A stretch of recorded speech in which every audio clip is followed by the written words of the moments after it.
पर्व न्यूज। आरंभ एका नव्या पर्वाचा।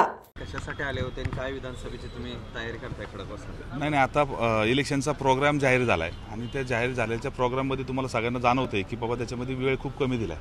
त्याच्यामुळे जी काही आवश्यक असलेली कागदपत्र आहेत त्याच्यामधला एक पार्ट असा आहे की पोलीस व्हेरिफिकेशनचा दाखला आपल्याला त्या ठिकाणी लागतो। तर तो ऑनलाईन जर केला तर त्याला बरीच प्रक्रिया आहे मोठी। तर तो ऑफलाईन देण्याकरता मी आज स्वतः त्या ठिकाणी आलो होतो आणि आज तो दाखल केला आहे तिथे। त्याच्यामुळे 1-2 दिवसामध्ये तो दाखला आपल्याला मिळेल।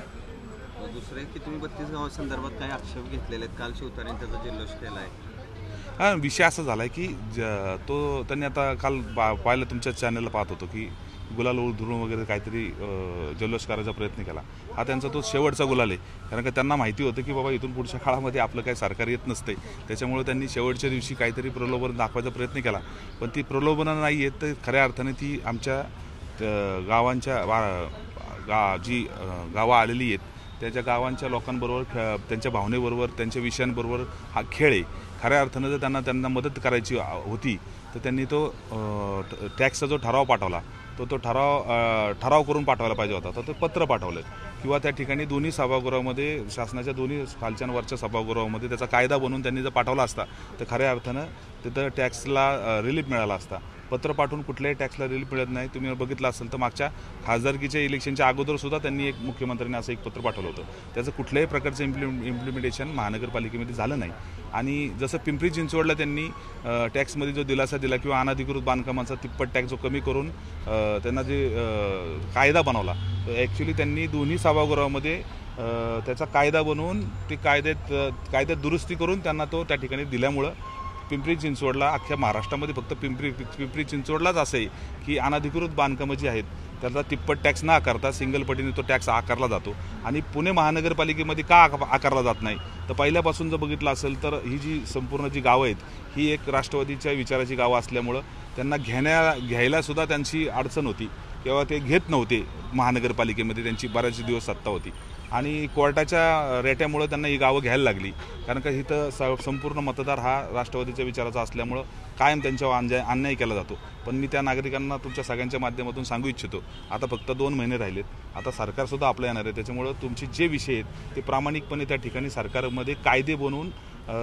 अभ्यासपूर्वक त्या ठिकाणी तुमच्या सगळ्या प्रश्नांना त्या ठिकाणी मार्ग काढला जाईल। तुमचा टॅक्स जो चुकीच्या पद्धतीने लावला गेला आहे त्याच्यामध्ये कायद्यामध्ये रूपांतर करून त्या ठिकाणी तुमचा टॅक्स कमी केला जाणार। तुमची जी गुंठेवारी जे काय आपण आणलेली होती त्या गुंठेवारीमध्ये जो दंड आकारला जातोय तो दंडसुद्धा चुकीच्या पद्धतीने आकारला गेला आहे। त्याच्यामुळं ते गुंठेवारीचा दंड 50% कमी करून उपयोग होणार नाही।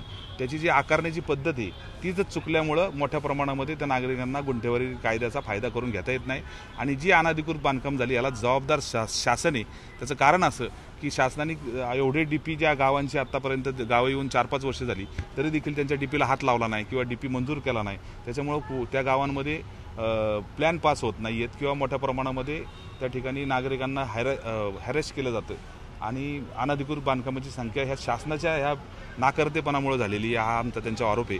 पण इथून पुढच्या काळामध्ये ज्यावेळेला आमचं सरकार येईल त्या ठिकाणी आम्ही प्राधान्याने त्या ठिकाणी त्यांचं प्रतिनिधित्व करत असताना त्यांचे हे जे गुंठेवारीचा कायदा आहे हा एकदम सोपा आणि सरळ त्यांच्यापाशी घेऊ देऊ की मोठ्या प्रमाणामध्ये लाखो बांधकामं जी अनधिकृत आहेत ती बांधकाम नियमित करण्याकरता नागरिकांना मोठा दिलासा मिळेल, त्यांची ॲग्रीमेंट चालू होतील आणि ते सगळ्या गोष्टी ह्या गुंठेवारीमध्ये नियमितीकरणावरती अवलंबून असल्यामुळं माझ्या मतदारसंघातला सगळ्यात मोठा प्रश्न हा गुंठेवारीचा आहे आणि तो मी धडीच लावणार आहे। आणि टॅक्सचा जो विषय आहे तो सुद्धा त्याच्याशी रिलेटेड आहे की जर ती घरं गुंठेवारीने नियमित झाली तर त्यांना कसल्याही प्रकारचा अनधिकृत किंवा डबल ट्रिबलचा जो टॅक्स आहे तो कायद्यानेच तो लागणार नाही। त्याच्यामुळं मुळाशी गाव घालणार आहे। हे खोटी पत्र देऊन नागरिकांची दिशाभूल करण्याचा हा कालचा प्रयत्न होता आणि त्यांना जर करायचं असतं तर त्यांनी वर्षभर अगोदर त्याचं कायद्यामध्ये रूपांतर करून त्यांनी पाठवलं असं, जसं पिंपरी चिंचवडला पाठवले तशा पद्धतीचं त्यांनी काही पाठवलेलं नाही।